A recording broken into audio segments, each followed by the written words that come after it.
بسم اللہ الرحمن الرحیم۔ السلام علیکم۔ حضور سیدنا غوث اعظم فرماتے ہیں، میں 10 برس کی عمر میں اپنے شہر کے مکتب میں حصول علم کے لیے جایا کرتا تھا۔ اس وقت میرے ساتھ ملائکہ بھی ہوتے تھے جو میرے آگے پیچھے میری حفاظت کی غرض سے چلتے تھے۔ جب میں مدرسہ پہنچتا تھا تو وہ بار بار منادی کرتے تھے، اللہ کے ولی کے لیے جگہ خالی کر دو۔ چنانچہ وہ میرے لیے جگہ خالی کر دیتے تھے۔ ایک مرتبہ میں نے ایک ایسے شخص کو دیکھا جس نے فرشتوں کی آواز سن کر کہا کہ یہ نہایت معزز گھرانے کا فرد ہے اور عن قریب اس کو وہ عظمت اور بزرگی حاصل ہوگی جس میں کوئی مزاحمت نہ ہوگی۔ اس کو ایسا قرب نصیب ہوگا کہ اس کو کوئی فریب نہ دے سکے گا۔ پھر 40 برس بعد میں نے اس شخص کو پہچانا، وہ شخص ابدالوں میں سے تھا۔ حضرت شیخ ابو سعود احمد بن ابی بکر سے مروی ہے، حضور سیدنا غوث اعظم نے فرمایا، میں 25 سال تک تنہا عراق کے بیابانوں میں پھرتا رہا۔ میں لوگوں کو نہ جانتا تھا، لوگ مجھے نہیں جانتے تھے۔ اسی دوران میرے پاس رجال الغیب اور جنات تشریف لائے جنہیں میں طریقت اور رسول اللہ کی تعلیم دیا کرتا تھا۔ ابتدا میں جب میں عراق میں داخل ہوا تو حضرت خضر میرے ہم سفر تھے اور میں انہیں اس وقت سے پہچانتا نہیں تھا۔ ان کے ساتھ میرا معاہدہ ہوا کہ میں ان کے کسی حکم کی خلاف ورزی نہیں کروں گا۔ ایک مرتبہ انہوں نے مجھے ایک جگہ بیٹھنے کا حکم دیا، میں اسی جگہ 3 سال بیٹھا رہا۔ سال میں ایک مرتبہ حضرت خضر میرے پاس تشریف لاتے اور فرماتے، یہی تیرا مقام ہے جہاں تجھے پہنچایا گیا ہے۔ اس عرصہ کے دوران تمام نفسانی خواہشات مجھ پر انسانی شکل میں وارد ہوئیں، لیکن اللہ نے مجھے ہر موقع پر استقامت عطا فرمائی اور مجھے ان خرافات سے بچائے رکھا۔ ابتدا میں میرا نفس مجاہدہ کا کوئی طریقہ اختیار کرتا تو میں اس پر قائم ہو جایا کرتا تھا اور کسی چیز کو قبول نہیں کرتا تھا۔ ایک طویل مدت تک اپنا گلا گھونٹتے ہوئے میں نے مدائن کے جنگلوں میں مجاہدات میں مشغول رہا۔ حضور سیدنا غوث اعظم فرماتے ہیں، میں نے اپنے نفس کو مختلف مجاہدوں اور ریاستوں اور مشقتوں میں ڈالے رکھا۔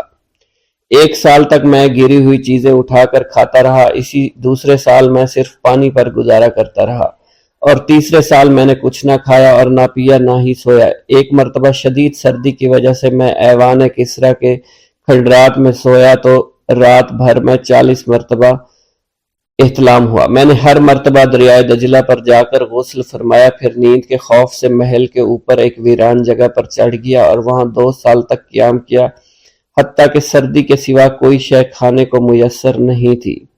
حضور سیدنا غوث اعظم فرماتے ہیں، ہر سال ایک بزرگ آتے اور وہ مجھے اونی جبہ دے کر چلے جاتے۔ اسی طرح میں نے بے شمار طریقوں سے دنیا اور نفس سے چھٹکارا حاصل کرنے کی کوشش کی۔ لوگ مجھے دیوانہ سمجھتے تھے۔ میں برہنہ جسم جنگلوں میں چلا جاتا، کانٹوں پر لوٹا شور مچایا کرتا، میرے تمام بدن سے خون جاری ہو جایا کرتا۔ لوگ مجھے اٹھا کر شفا خانے لے جایا کرتے جہاں میری حالت مزید بگڑ جایا کرتی۔ ایک وقت ایسا آیا جب مجھ میں اور مردہ میں کوئی فرق نہ تھا۔ لوگ کفن لے آئے اور غسال کو بلوایا کہ وہ مجھے غسل دے۔ ابھی انہوں نے مجھے غسل دینے کے لیے ایک تختہ پر لٹایا، میری حالت درست ہو گئی، میں اٹھ کھڑا ہوا۔ طریقت کی ان پرخطر راہوں میں نہ تو میں کبھی خوف زدہ ہوا، نہ کبھی میرا نفس مجھ پر غالب پا سکا اور نہ ہی دنیا کی آسائش مجھے حیران کر سکی۔ حضور سید غوث اعظم فرماتے ہیں، شیطان نے میرے گرد بے شمار جال بچھائے۔ جب میں نے ان سے کہا یہ کیا ہے، اس نے کہا یہ دنیاوی آلائشیں ہیں اور میں ان جالوں میں سے تم لوگوں کا شکار کیا کرتا ہوں۔ میں نے 1 سال تک شیطان کا مقابلہ کیا، اس کے بچھائے ہوئے تمام جالوں کو ختم کیا۔ اس کے بعد میرے سینے کو کھول دیا گیا اور مجھ پر بے شمار خلائق ظاہر ہوئے۔ حضور سیدنا غوث اعظم فرماتے ہیں، میں نے دریافت کیا کہ یہ اللہ ایک کیسے ہے؟ جواب ملا، یہ خلق کے اسباب ہیں جو تم سے ملے ہوئے ہیں۔ میں سال بھر ان کی جانب متوجہ رہا یہاں تک کہ وہ مجھ سے جدا ہو گئے۔ جب مجھ پر باطن ظاہر ہوا تو میں اپنے قلب کو بہت سے علائق سے ملوث پایا۔ میں نے دریافت کیا یہ علائق کیا ہیں؟ جواب ملا، یہ تمہارے ارادے، تمہارے اختیارات ہیں۔ چنانچہ 1 سال تک ان کی جانب متوجہ رہا یہاں تک کہ وہ سب علائق مجھ سے دور ہو گئے اور میرا قلب ان غلاظتوں سے نجات پا گیا۔ حضور سیدنا غوث اعظم فرماتے ہیں، پھر میں نے توکل کے دروازے پر آیا، میرا مقصد پورا ہو، لیکن جب میں توکل کے دروازے پر پہنچا بے شمار لوگ وہاں موجود تھے۔ میں ہجوم کو چیرتا بڑھا اور شکر کے دروازے پر پہنچ گیا۔ یہاں بھی لوگوں کا جمع غفیر موجود تھا، اسے بھی چیرتا آگے بڑھا اور مشاہدہ کے دروازے پر پہنچ گیا۔ یہاں پر موجود ہجوم کو بھی چیرتا ہوا اندر داخل ہوا، حتیٰ کہ سب سے آخر میں مجھے فقر کے دروازے پر لا دیا گیا۔ فقر کا دروازہ خالی تھا۔ جب میں اس دروازے میں داخل ہوا تو دیکھا جن جن چیزوں کو میں نے ترک کیا تھا وہ سب یہاں موجود تھی۔ یہاں مجھے ایک بہت بڑے روحانی خزانے کی فتوحات سے نوازا گیا۔ میرے لیے تمام دنیا کے خزانے کھول دیے گئے، مجھے روحانی عزت، دائمی غنا اور خالص آزادی عطا فرمائی گئی۔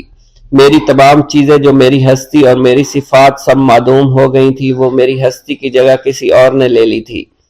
حضرت شیخ ابو سعید مخزومی نے حضور سیدنا غوث اعظم کو خرقہ خلافت سے نوازا اور فرمایا، اے عبد القادر، یہ وہ خرقہ ہے جو حضور نبی کریم صلی اللہ علیہ وسلم نے سیدنا علی المرتضیٰ کو عطا فرمایا۔ سیدنا علی المرتضیٰ نے یہ خرقہ خواجہ حسن بصری کو عطا فرمایا، جس سے ہوتا ہوا یہ مجھ تک پہنچا، اور یہ تمہاری امانت تھی جو میں نے تم تک پہنچا دی۔ حضور سیدنا غوث اعظم نے جب خرقہ مبارک کو زیب تن کیا تو آپ پر بے شمار انوار و تجلیات کی بارش ہونا۔ بسم اللہ الرحمن الرحیم۔ ناظرین گرامی، روایت میں آتا ہے کہ قطب الاقطاب حضرت شیخ عبد القادر جیلانی الحسنی والحسینی الجیلانی، حضرت غوث اعظم شیخ عبد القادر جیلانی رحمۃ اللہ علیہ جب نماز ادا کرتے تو بہت زار و قطار رویا کرتے، یعنی گریہ زاری کیا کرتے تھے۔ روتے روتے آپ کی ہچکی بن جایا کرتی تھی۔ جب آپ رحمت اللہ علیہ مسجد میں اپنے مریدین اور شاگردوں کے ساتھ با جماعت نماز پڑھتے، اللہ پاک کی محبت اور عشق میں اتنے ڈوب کر عبادت کرتے کہ ان کے شاگرد آپ کی رقت آمیزی کو دیکھ کر، یعنی رونے کے انداز کو دیکھتے اور کہتے، اگر اصل نماز دیکھنی ہے تو غوث پاک کی نماز کو دیکھا جائے۔ تو ایک بار کا ذکر ہے کہ آپ رحمت اللہ علیہ عراق کی مسجد میں سے با جماعت نماز پڑھ کر باہر نکلے۔ آپ کے مریدین بھی آپ کے ساتھ تھے۔ آپ نے دیکھا کہ اسی محلے میں کچھ بچے اخروٹ کے ساتھ کھیل رہے ہیں۔ آپ بچوں سے بہت پیار کیا کرتے تھے، گویا کہ خود بچپن میں کبھی بچوں کی طرح کھیل کود نہیں کر سکے، لیکن بچوں کو دیکھ کر آپ مسکراتے تھے۔ آپ آگے بڑھنے لگے اور مریدین کی بڑی جماعت بھی آپ کے ساتھ تھی۔ ابھی آپ زیادہ دور نہیں گئے تھے کہ ان بچوں نے ایک دوسرے کے کان میں کچھ بولنا شروع کر دیا اور اشارے میں باتیں کرنے لگے کہ کیا خیال ہے کہ جو بابا جی سب سے نمایاں ہیں، نورانی چمکتے ہوئے چہرے والے ہیں، سب سے آگے چل رہے ہیں، ان کو بولا جائے، جو فرمائش ہمیں کرنی ہے ان سے کر دیں، کیا یہ ہمیں ڈانٹیں گے تو نہیں؟ تو کچھ سمجھدار بچے ہم زبان ہوئے اور کہا، نہیں نہیں، یہ جو بابا ہے نا بہت اچھے ہیں، ان سے جو کچھ کہو گے انہوں نے وہ ہماری بات پوری کرنی ہے، ہم ان سے ایک میٹھی اور لذیذ چیز آج منگواتے ہیں۔ تو ان میں سے ایک بچہ جو سب سے بڑا تھا پاس آیا اور کہا، بابا میری بات سنیں۔ آپ نے بہت پیار اور شفقت سے اس کے سر پر ہاتھ رکھا اور کہا، بیٹا کہو۔ اس نے کہا کہ میرا دل کر رہا ہے کہ میں آپ سے کچھ مانگوں۔ آپ نے فرمایا کہ کہو بیٹا کیا چاہتے ہو؟ وہ کہنے لگا کہ مجھے آپ اس فلاں جلیبی والے سے جلیبی لا کر دے سکتے ہیں، میرا کھانے کا بہت دل کر رہا ہے۔ میں چلا جاتا، لیکن بابا میری باری آنے والی ہے، جب تک میں جلیبی لے کر وہاں آؤں گا میری باری چلی جائے گی۔ آپ رحمت اللہ علیہ کے وہاں کے مشہور بزرگ بڑے سردار لوگ ہیں، آپ کے خادمین آپ کے نوکر بننے کے لیے جان کی بازی لگانے کو تیار رہتے ہیں۔ ادھر وہ بچے آپ کے رتبے کو بھی دیکھ رہے تھے اور یہ بھی دیکھ رہے تھے کہ آپ کون سی شخصیت ہے، لیکن پھر بھی اتنے سارے لوگوں کو چھوڑ کر آپ سے وہ بچہ کہتا ہے کہ بابا مجھے جلیبی لا کر دے دیں۔ بابا جی نے کہا کہ ٹھیک ہے میں لا کر دے دیتا ہوں۔ آپ کا ایک مرید آپ کے پاس آیا اور کہا، حضرت آپ کیوں اس بات پر توجہ دے رہے ہیں؟ آپ اس بچے کی فرمائش پر جلیبی لا رہے ہیں۔ حضرت آپ پر میری جان قربان ہو، میں اس بچے کو جلیبی لا کر دے دیتا ہوں۔ آپ رحمت اللہ علیہ نے اسے اپنے ہاتھ کے اشارے سے منع فرمایا اور کہا، اس نے مجھ سے کہا ہے نا تو میں ہی اس کی خواہش کو پورا کروں گا۔ پھر آپ رحمت اللہ علیہ اس جلیبی والے کے پاس تشریف لے گئے اور جلیبی والا کچھ دیر پہلے اداس بیٹھا ہوا تھا۔ آپ رحمت اللہ علیہ اس کی دکان میں تشریف لے گئے تو وہ خوشی خوشی سے جھومنے لگا۔ آپ رحمۃ اللہ علیہ نے اس جلیبی والے سے جلیبی لی، اس نے خوشی خوشی آپ رحمۃ اللہ علیہ کے ہاتھوں میں جلیبی تھما دی۔ وہ آدمی لگ بھگ 70 سال کا تھا، اس بڑھاپے میں بھی وہ کام کرنے پر مجبور تھا۔ اس کی آنکھوں میں آپ رحمۃ اللہ علیہ کو دیکھ کر آنکھوں سے آنسو آ گئے۔ اس نے روتے ہوئے کہا اللہ کا لاکھ لاکھ شکر ہے، اس نے میری دعا سن لی۔ آپ نے میری دکان میں قدم رکھے تو کئی دنوں سے آپ کے انتظار میں یہاں بیٹھا ہوا تھا۔ میں جانتا تھا کہ آپ ضرور میری دکان پر تشریف لائیں گے۔ آپ رحمت اللہ علیہ نے فرمایا تمہیں کیسے پتا تھا کہ میں تمہاری دکان پر آؤں گا؟ وہ کہنے لگا کہ حضرت عرصہ ہوا ہے، کئی مہینوں سے میرا کاروبار نہیں چل رہا تھا، میرا کاروبار دن بدن ٹھپ ہوتا جا رہا تھا، فاقوں تک کی نوبت آ گئی تھی۔ مجھے اپنی فکر نہیں تھی لیکن اپنے چھوٹے چھوٹے بچوں کی تھی۔ اس بڑھاپے میں اللہ تعالیٰ نے اولاد تو دی لیکن ان کو پالنے کا کوئی بندوبست نہیں ہو رہا تھا۔ میں نے اپنی اس پریشانی کا ذکر کسی سے کیا تو اس نے کہا کہ عراق کے ایک شہر میں چلے جاؤ، وہاں پر کوئی ایک فقیر ہے، اس سے دعا کراؤ، وہ جس کے لیے دعا کرتے ہیں اس کا کام بن جاتا ہے۔ میں اتنا پریشان تھا کہ اس آدمی کے کہنے پر اس فقیر سے ملنے چلا گیا۔ اس کی تلاش کر کے میں نے اس سے کہا تم میرے لیے دعا کرو تاکہ میرے کاروبار میں ترقی ہو جائے اور میرے رزق میں برکت ہو جائے اور تنگ دستی دور ہو جائے تاکہ میں بیوی بچوں کا پیٹ پال سکوں۔ فقیر مجھے دیکھ کر کہنے لگا کہ تم پیران پیر غوث اعظم دستگیر رحمت اللہ علیہ کو نہیں جانتے؟ میں نے کہا میں نہیں جانتا۔ وہ کہنے لگا حیرت ہے کہ تمہیں یہ پتہ نہیں کہ تم ان کو جانتے ہی نہیں کہ ولیوں کے سردار ہیں۔ میں تو بہت چھوٹا سا فقیر ہوں، میری دعاؤں میں اتنا اثر نہیں کہ وہ غوث اعظم رحمت اللہ علیہ ہیں، جس کے لیے بھی دعا کریں اس کا بیڑا پار ہو جایا کرتا ہے، اور جب اس دور میں غوث پاک رحمت اللہ علیہ خود موجود ہے تو پھر ہمارا کیا مقام ہوگا ان کی دعا کے آگے؟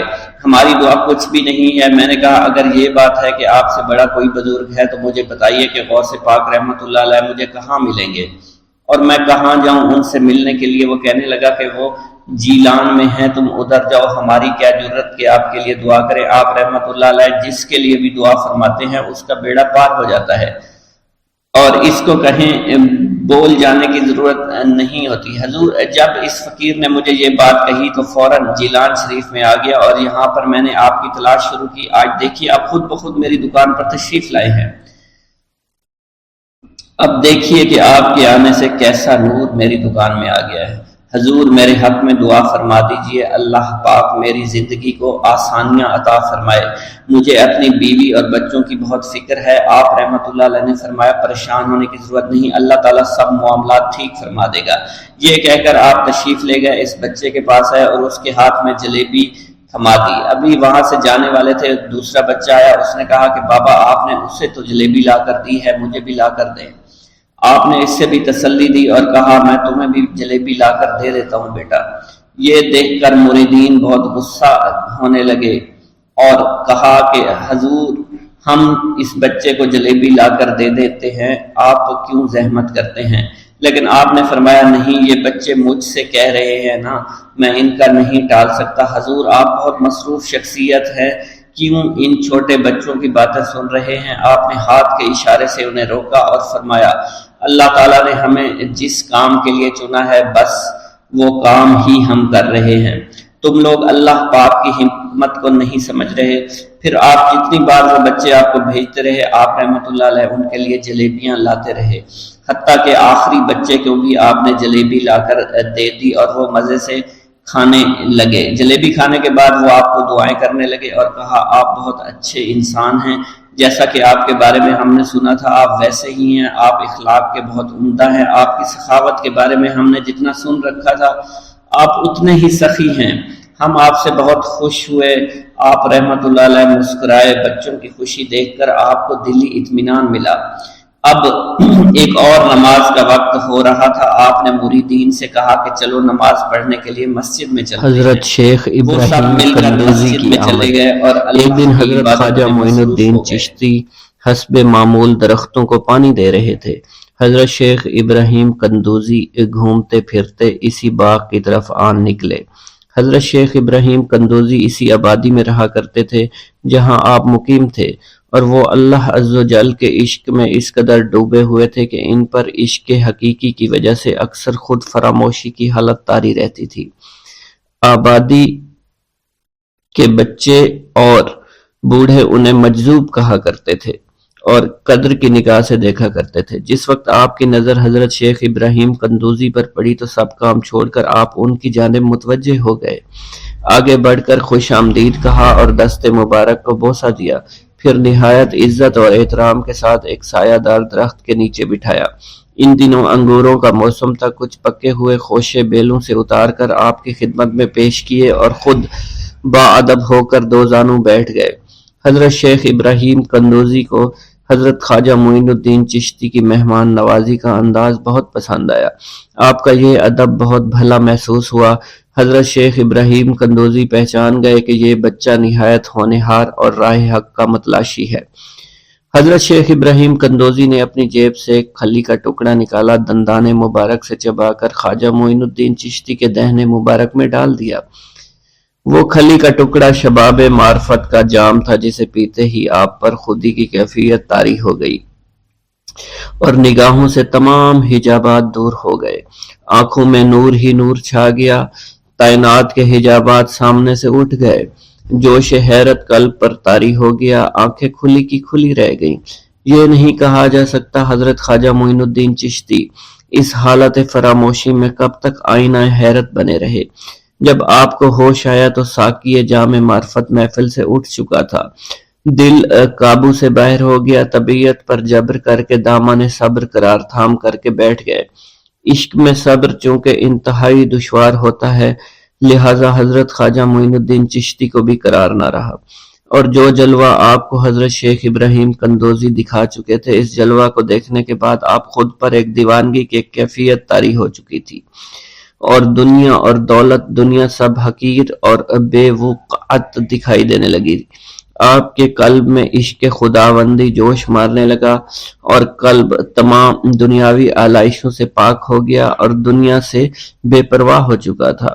جیسے جیسے وقت گزرتا گیا، حضرت خواجہ معین الدین چشتی کی دیوانگی اور وارفتگی بڑھتی چلی گئی۔ آپ نے حضرت شیخ ابراہیم قندوزی کے ہاتھوں جام معرفت پینے کے تیسرے دن ہی اپنی تمام املاک فروخت کر کے اس رقم کو راہ خدا میں خرچ کر دیا اور خود معمولی ساز راہ لیا اور اپنے وطن اور اپنے عزیز و اقارب اور رفقا کی محبت کو خیر باد کہہ کر چل دیے۔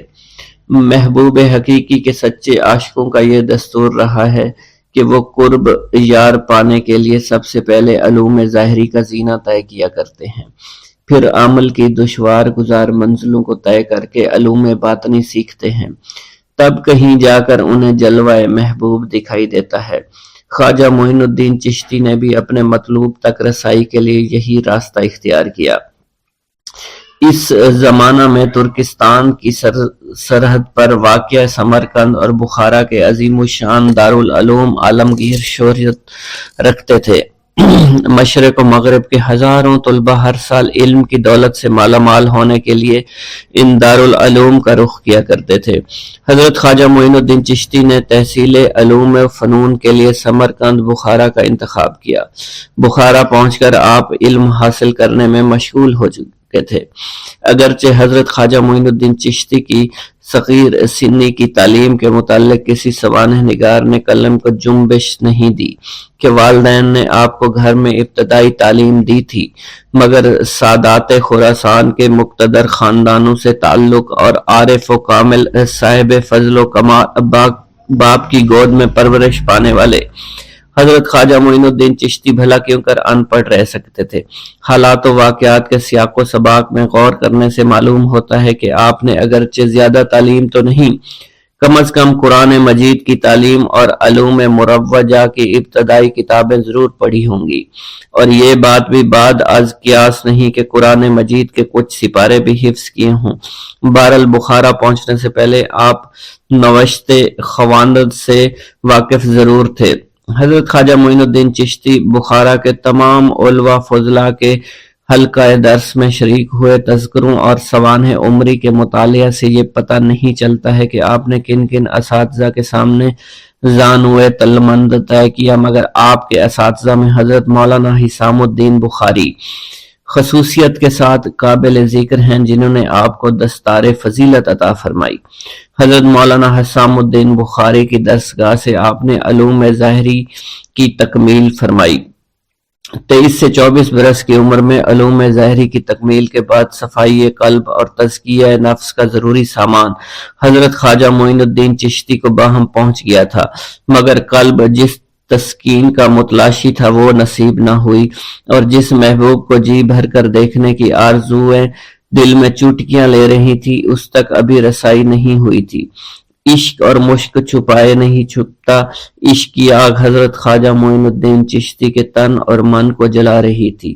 تعلیم کی ہوا نے اس آگ کے شعلوں کو اور بھی تیز کر دیا، محبت کا ذوق بڑھ رہا تھا، عشق کے جذبات بھڑک رہے تھے۔ بالآخر جب بے قراری جنون کی حد کو پہنچی، آپ جانب عراق روانہ ہوئے۔ قصبہ سبحان پہنچ کر حضرت شیخ نجم الدین کبرا سے ملاقات ہوئی اور 15 دن آپ نے حضرت شیخ نجم الدین کبرا کے ہاں قیام فرمایا۔ سبحان سے روانہ ہو کر سنجان سے روانہ ہو کر حضرت خواجہ معین الدین چشتی بغداد شریف روانہ ہو گئے۔ ان دنوں حضور سیدنا غوث اعظم قصبہ جبل میں تشریف فرما تھے۔ یہ قصبہ کوہ جودی کے دامن میں آباد تھا جہاں طوفان نوح کے وقت حضرت نوح کی کشتی آ کر رکی تھی۔ آپ حضور سیدنا غوث اعظم کی صحبت اور زیارت سے مشرف ہوئے۔ اس وقت آپ کی ابتدائی حالت تھی۔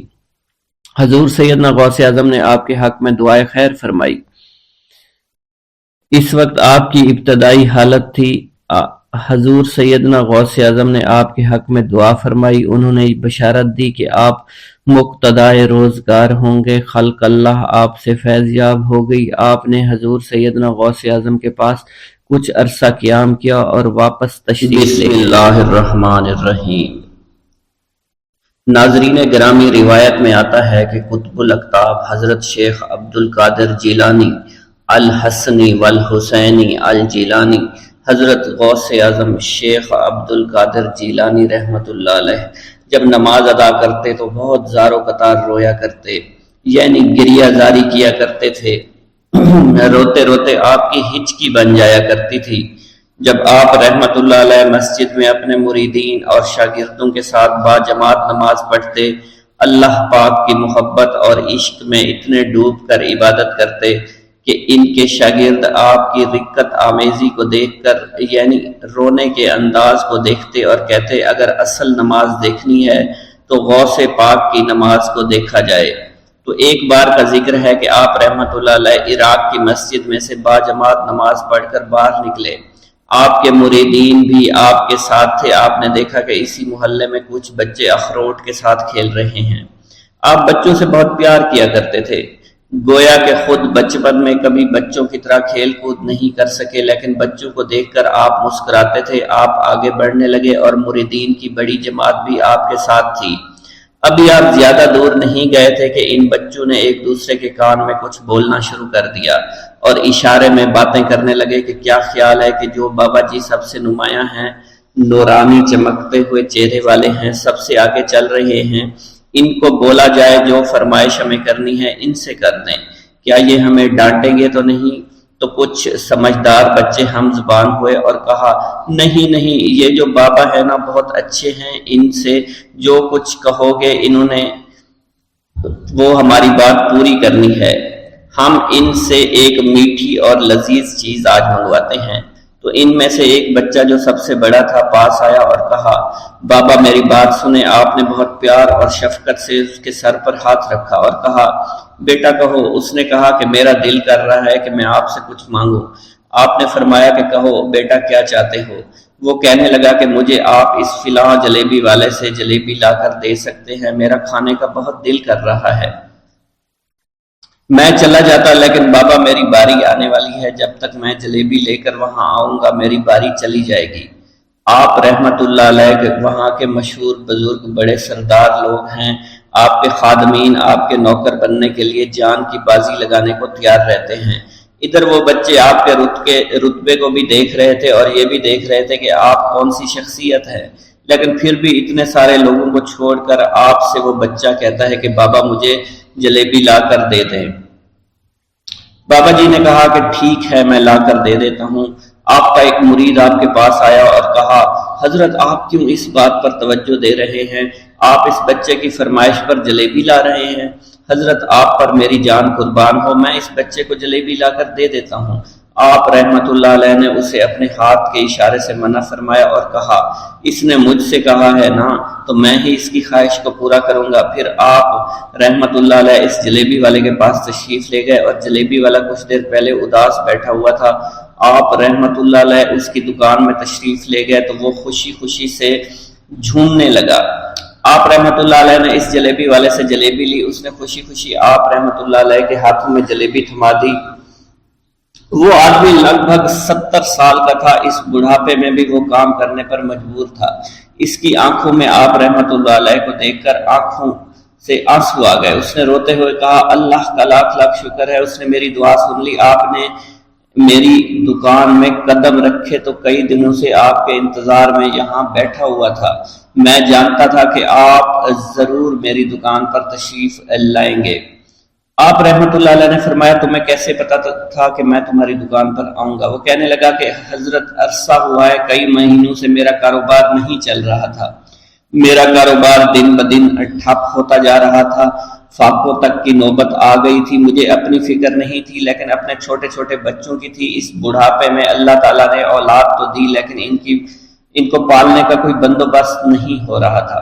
میں نے اپنی اس پریشانی کا ذکر کسی سے کیا تو اس نے کہا کہ عراق کے ایک شہر میں چلے جاؤ، وہاں پر کوئی ایک فقیر ہے، اس سے دعا کراؤ، وہ جس کے لیے دعا کرتے ہیں اس کا کام بن جاتا ہے۔ میں اتنا پریشان تھا کہ اس آدمی کے کہنے پر اس فقیر سے ملنے چلا گیا۔ اس کی تلاش کر کے میں نے اس سے کہا تم میرے لیے دعا کرو تاکہ میرے کاروبار میں ترقی ہو جائے اور میرے رزق میں برکت ہو جائے اور تنگ دستی دور ہو جائے تاکہ میں بیوی بچوں کا پیٹ پال سکوں۔ فقیر مجھے دیکھ کر کہنے لگا کہ تم پیران پیر غوث اعظم دستگیر رحمت اللہ علیہ کو نہیں جانتے؟ میں نے کہا میں نہیں جانتا۔ وہ کہنے لگا حیرت ہے کہ تمہیں یہ پتہ نہیں کہ تم ان کو جانتے ہی نہیں کہ ولیوں کے سردار ہیں۔ میں تو بہت چھوٹا سا فقیر ہوں، میری دعاؤں میں اتنا اثر نہیں کہ وہ غوث اعظم رحمت اللہ علیہ ہیں، جس کے لیے بھی دعا کریں اس کا بیڑا پار ہو جایا کرتا ہے۔ اور جب اس دور میں غوث پاک رحمت اللہ علیہ خود موجود ہے تو پھر ہمارا کیا مقام ہوگا ان کی دعا کے آگے؟ ہماری دعا کچھ بھی نہیں ہے۔ میں نے کہا اگر یہ بات ہے کہ آپ سے بڑا کوئی بزرگ ہے تو مجھے بتائیے کہ غوث پاک رحمت اللہ علیہ مجھے کہاں ملیں گے اور میں کہاں جاؤں ان سے ملنے کے لیے؟ وہ کہنے لگا کہ وہ جیلان میں ہیں، تم ادھر جاؤ، ہماری کیا جرت کہ آپ کے لیے دعا کریں۔ آپ رحمت اللہ علیہ جس کے لیے بھی دعا فرماتے ہیں اس کا بیڑا پار ہو جاتا ہے اور اس کو کہیں بول جانے کی ضرورت نہیں ہوتی۔ حضور جب اس فقیر نے مجھے یہ بات کہی تو فوراً جیلان شریف میں آ گیا اور یہاں پر میں نے آپ کی تلاش شروع کی۔ آج دیکھیے آپ خود بخود میری دکان پر تشریف لائے ہیں۔ اب دیکھیے کہ آپ کے آنے سے کیسا نور میری دکان میں آ گیا ہے۔ حضور میرے حق میں دعا فرما دیجئے، اللہ پاک میری زندگی کو آسانیاں عطا فرمائے، مجھے اپنی بیوی اور بچوں کی بہت فکر ہے۔ آپ رحمت اللہ علیہ نے فرمایا پریشان ہونے کی ضرورت نہیں، اللہ تعالیٰ سب معاملات ٹھیک فرما دے گا۔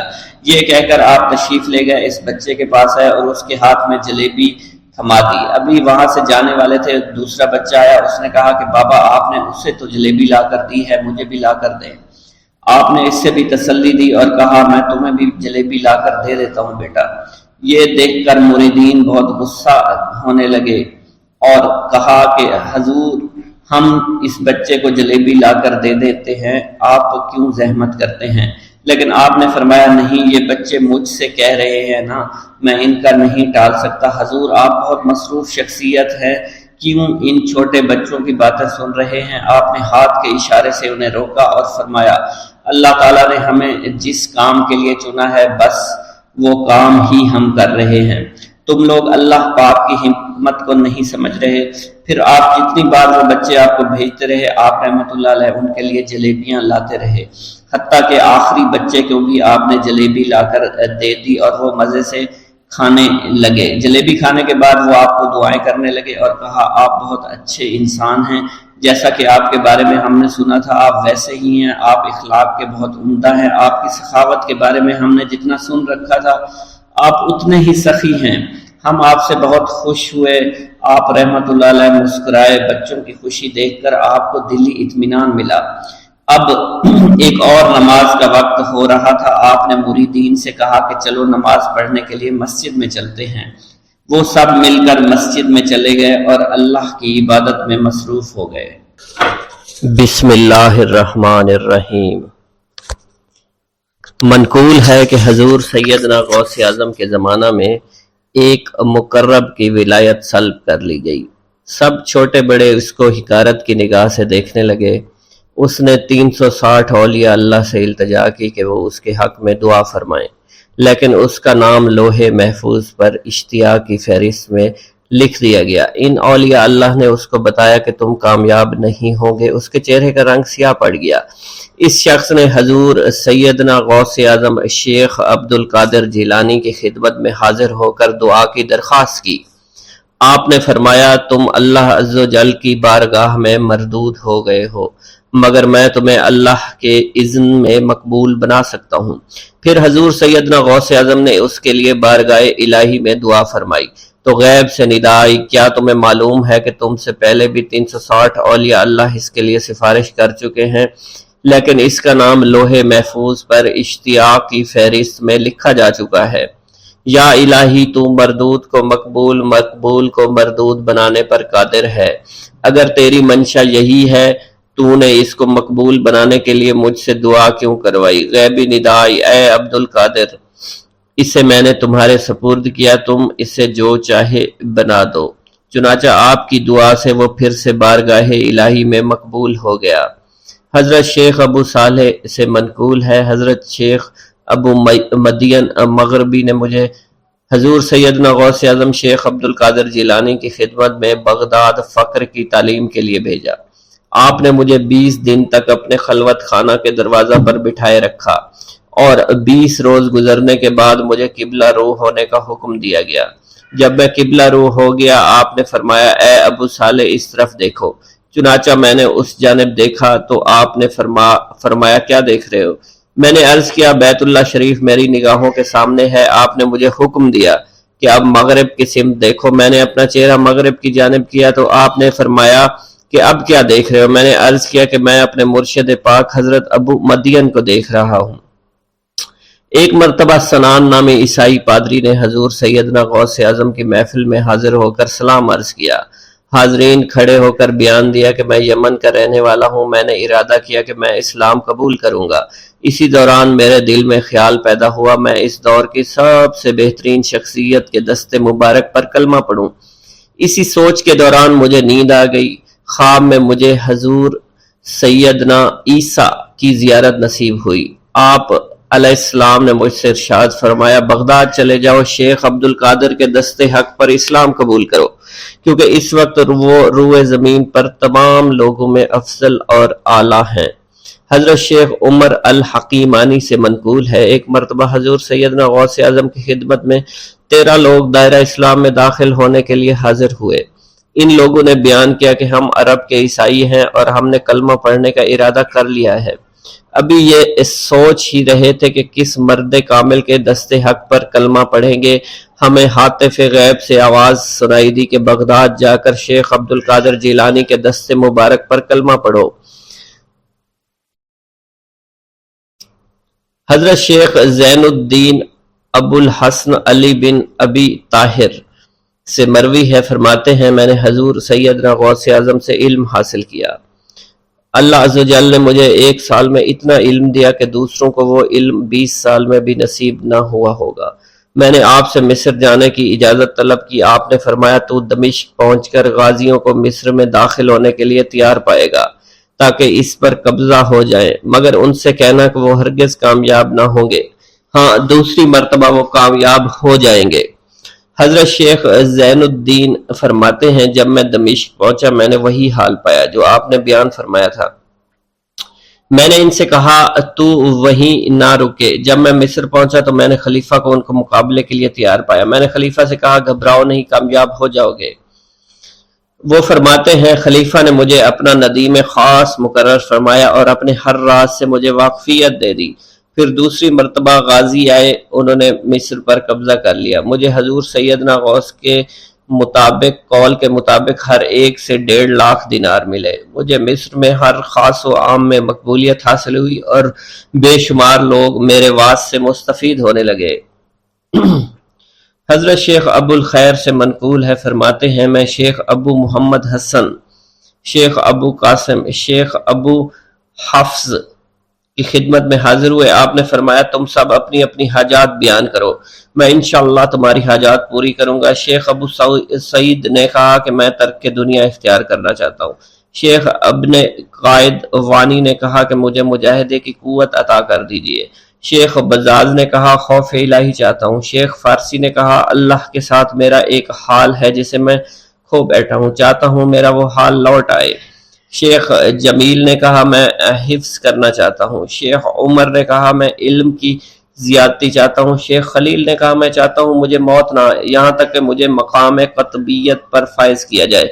شیخ ابو البرکات نے کہا کہ میں محبت الہی میں استغراق چاہتا ہوں۔ شیخ ابو عبداللہ نے کہا کہ میں نائب وزیر بننا چاہتا ہوں۔ شیخ ابو مفتوح نے کہا کہ میں خلیفہ کے گھر کا استاد بننا چاہتا ہوں۔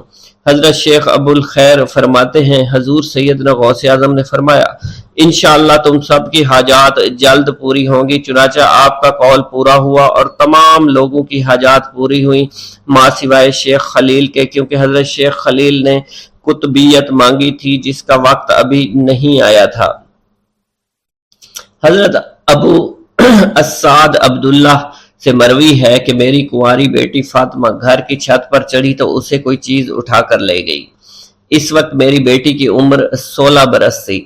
میں حضور سیدنا غوث اعظم شیخ عبد القادر جیلانی کی خدمت میں حاضر ہوا اور سارا ماجرا ان کے گوش گزار کر دیا۔ آپ نے فرمایا تم آج رات کو کرخ کے ویرانے میں جاؤ اور تل خمس 5واں ٹیلا کے پاس جا کر بیٹھ جاؤ اور اپنے ارد گرد دائرہ کھینچ لو۔ دائرہ کھینچتے وقت بسم اللہ علی نیت عبد القادر کے الفاظ پڑھنا۔ جب رات بڑھے گی جنوں کے گروہ مختلف شکلوں میں تیرے نزدیک سے گزریں گے، تم انہیں دیکھ کر خوف زدہ مت ہونا۔ جب صبح ہو جائے گی تو جنوں کا بادشاہ جماعت کے ہمراہ گزرے گا، وہ تجھ سے تیری حاجت پوچھے گا، تو اسے بتانا عبد القادر نے بھیجا ہے اور میری حاجت یہ ہے۔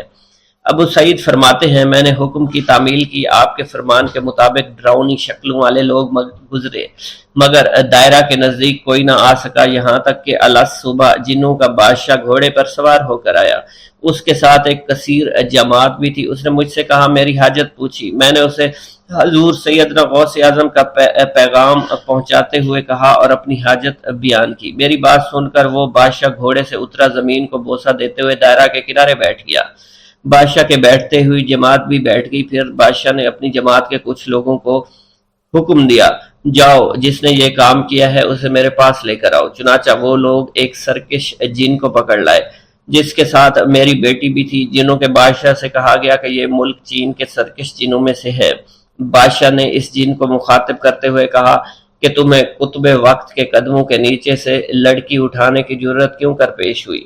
اس سرکش جن نے کہا کہ میں اس لڑکی پر عاشق ہو گیا تھا۔ بادشاہ جن نے اس سرکش جن کو سر قلم کرنے کا حکم دیا اور میری بیٹی مجھے واپس لوٹا دی۔ میں نے بادشاہ جن سے کہا کہ تم نے حضور سیدنا غوث اعظم کا حکم بجا لانے میں کوئی کسر نہ چھوڑی۔ بادشاہ جن نے کہا کہ وہ گھر بیٹھے ہم جیسے سرکشوں کو دیکھ لیتے ہیں، خواہ کتنی ہی دور کیوں نہ بیٹھے ہوں۔ جب اللہ عز و جل کوئی کتب مقرر کرتا ہے تو اسے جن و انس پر قدرت عطا فرما دیتا ہے۔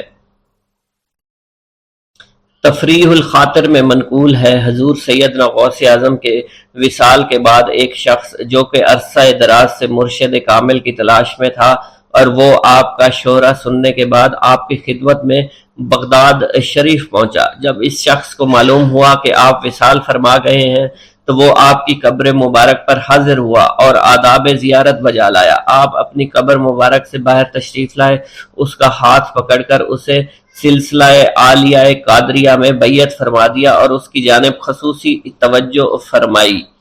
حضرت ابو بکر ارکیمی فرماتے ہیں میں ابتدائی عمر میں شتر بانی کا کام کیا کرتا تھا۔ ایک مرتبہ مجھے ایک شخص کے ساتھ حج کرنے کا اتفاق ہوا۔ اس شخص کو یہ خطرہ لاحق ہوا کہ وہ عنقریب مر جائے گا۔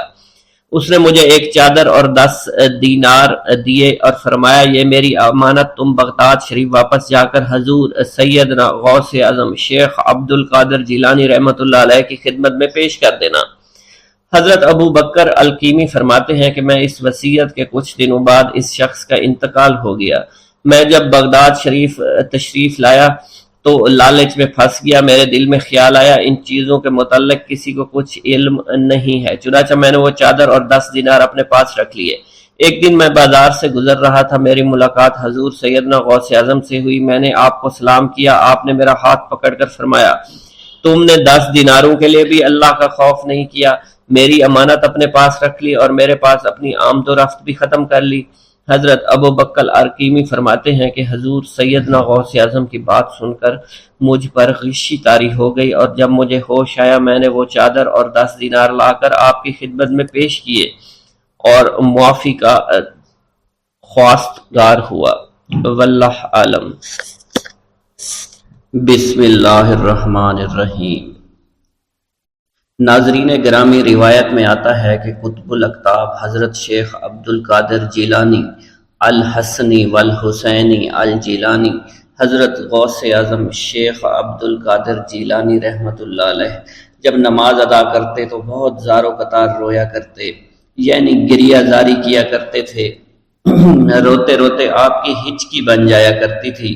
جب آپ رحمت اللہ علیہ مسجد میں اپنے مریدین اور شاگردوں کے ساتھ با جماعت نماز پڑھتے، اللہ پاک کی محبت اور عشق میں اتنے ڈوب کر عبادت کرتے کہ ان کے شاگرد آپ کی رقت آمیزی کو دیکھ کر، یعنی رونے کے انداز کو دیکھتے اور کہتے اگر اصل نماز دیکھنی ہے تو غوث پاک کی نماز کو دیکھا جائے۔ تو ایک بار کا ذکر ہے کہ آپ رحمت اللہ علیہ عراق کی مسجد میں سے با جماعت نماز پڑھ کر باہر نکلے۔ آپ کے مریدین بھی آپ کے ساتھ تھے۔ آپ نے دیکھا کہ اسی محلے میں کچھ بچے اخروٹ کے ساتھ کھیل رہے ہیں۔ آپ بچوں سے بہت پیار کیا کرتے تھے، گویا کہ خود بچپن میں کبھی بچوں کی طرح کھیل کود نہیں کر سکے، لیکن بچوں کو دیکھ کر آپ مسکراتے تھے۔ آپ آگے بڑھنے لگے اور مریدین کی بڑی جماعت بھی آپ کے ساتھ تھی۔ ابھی آپ زیادہ دور نہیں گئے تھے کہ ان بچوں نے ایک دوسرے کے کان میں کچھ بولنا شروع کر دیا اور اشارے میں باتیں کرنے لگے کہ کیا خیال ہے کہ جو بابا جی سب سے نمایاں ہیں، نورانی چمکتے ہوئے چہرے والے ہیں، سب سے آگے چل رہے ہیں، ان کو بولا جائے جو فرمائش ہمیں کرنی ہے ان سے کر دیں، کیا یہ ہمیں ڈانٹیں گے تو نہیں؟ تو کچھ سمجھدار بچے ہم زبان ہوئے اور کہا نہیں نہیں، یہ جو بابا ہے نا بہت اچھے ہیں، ان سے جو کچھ کہو گے انہوں نے وہ ہماری بات پوری کرنی ہے، ہم ان سے ایک میٹھی اور لذیذ چیز آج منگواتے ہیں۔ تو ان میں سے ایک بچہ جو سب سے بڑا تھا پاس آیا اور کہا بابا میری بات سنیں۔ آپ نے بہت پیار اور شفقت سے اس کے سر پر ہاتھ رکھا اور کہا بیٹا کہو۔ اس نے کہا کہ میرا دل کر رہا ہے کہ میں آپ سے کچھ مانگوں۔ آپ نے فرمایا کہ کہو بیٹا کیا چاہتے ہو؟ وہ کہنے لگا کہ مجھے آپ اس فلاں جلیبی والے سے جلیبی لا کر دے سکتے ہیں، میرا کھانے کا بہت دل کر رہا ہے۔ میں چلا جاتا لیکن بابا میری باری آنے والی ہے، جب تک میں جلیبی لے کر وہاں آؤں گا میری باری چلی جائے گی۔ آپ رحمت اللہ علیہ کے وہاں کے مشہور بزرگ بڑے سردار لوگ ہیں، آپ کے خادمین آپ کے نوکر بننے کے لیے جان کی بازی لگانے کو تیار رہتے ہیں۔ ادھر وہ بچے آپ کے رتبے کو بھی دیکھ رہے تھے اور یہ بھی دیکھ رہے تھے کہ آپ کون سی شخصیت ہے، لیکن پھر بھی اتنے سارے لوگوں کو چھوڑ کر آپ سے وہ بچہ کہتا ہے کہ بابا مجھے جلیبی لا کر دے دیں۔ بابا جی نے کہا کہ ٹھیک ہے میں لا کر دے دیتا ہوں۔ آپ کا ایک مرید آپ کے پاس آیا اور کہا حضرت آپ کیوں اس بات پر توجہ دے رہے ہیں، آپ اس بچے کی فرمائش پر جلیبی لا رہے ہیں؟ حضرت آپ پر میری جان قربان ہو، میں اس بچے کو جلیبی لا کر دے دیتا ہوں۔ آپ رحمت اللہ علیہ نے اسے اپنے ہاتھ کے اشارے سے منع فرمایا اور کہا اس نے مجھ سے کہا ہے نا تو میں ہی اس کی خواہش کو پورا کروں گا۔ پھر آپ رحمت اللہ علیہ اس جلیبی والے کے پاس تشریف لے گئے اور جلیبی والا کچھ دیر پہلے اداس بیٹھا ہوا تھا۔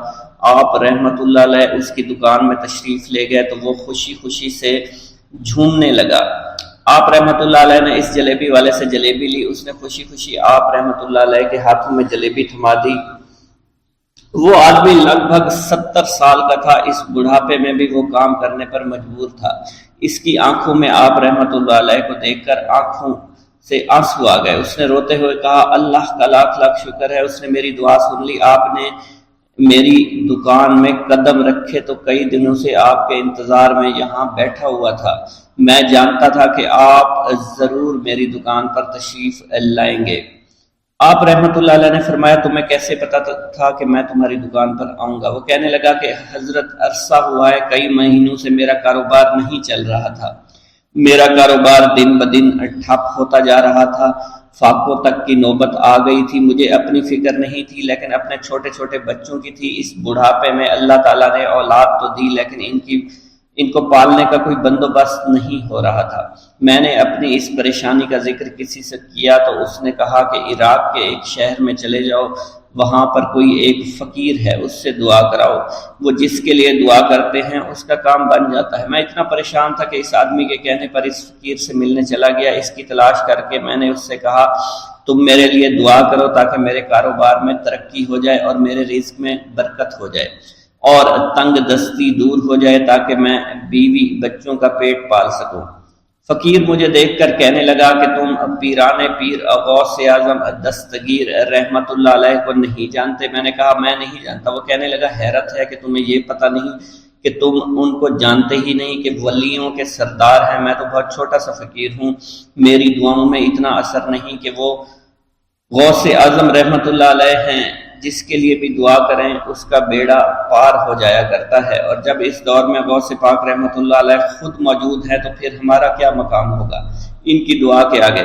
ہماری دعا کچھ بھی نہیں ہے۔ میں نے کہا اگر یہ بات ہے کہ آپ سے بڑا کوئی بزرگ ہے تو مجھے بتائیے کہ غوث پاک رحمت اللہ علیہ مجھے کہاں ملیں گے اور میں کہاں جاؤں ان سے ملنے کے لیے؟ وہ کہنے لگا کہ وہ جیلان میں ہیں، تم ادھر جاؤ، ہماری کیا جرت کہ آپ کے لیے دعا کریں۔ آپ رحمت اللہ علیہ جس کے لیے بھی دعا فرماتے ہیں اس کا بیڑا پار ہو جاتا ہے اور اس کو کہیں بول جانے کی ضرورت نہیں ہوتی۔ حضور جب اس فقیر نے مجھے یہ بات کہی تو فوراً جیلان شریف میں آ گیا اور یہاں پر میں نے آپ کی تلاش شروع کی۔ آج دیکھیے آپ خود بخود میری دکان پر تشریف لائے ہیں۔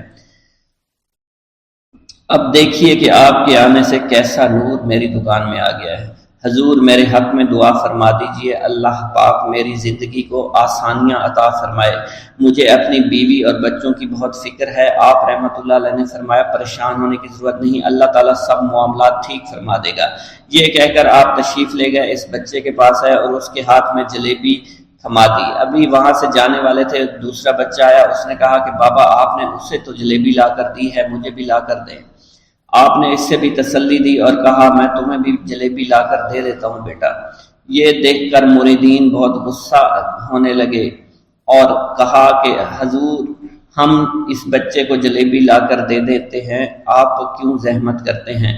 لیکن آپ نے فرمایا نہیں، یہ بچے مجھ سے کہہ رہے ہیں نا، میں ان کا نہیں ٹال سکتا۔ حضور آپ بہت مصروف شخصیت ہے، کیوں ان چھوٹے بچوں کی باتیں سن رہے ہیں؟ آپ نے ہاتھ کے اشارے سے انہیں روکا اور فرمایا اللہ تعالیٰ نے ہمیں جس کام کے لیے چنا ہے بس وہ کام ہی ہم کر رہے ہیں، تم لوگ اللہ پاک کی حکمت کو نہیں سمجھ رہے۔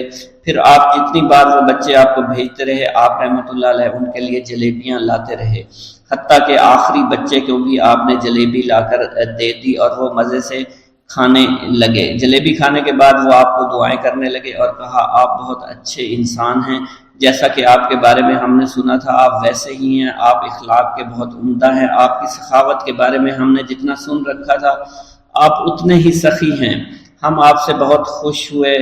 آپ رحمت اللہ علیہ مسکرائے، بچوں کی خوشی دیکھ کر آپ کو دلی اطمینان ملا۔ اب ایک اور نماز کا وقت ہو رہا تھا، آپ نے مریدین سے کہا کہ چلو نماز پڑھنے کے لیے مسجد میں چلتے ہیں۔ وہ سب مل کر مسجد میں چلے گئے اور اللہ کی عبادت میں مصروف ہو گئے۔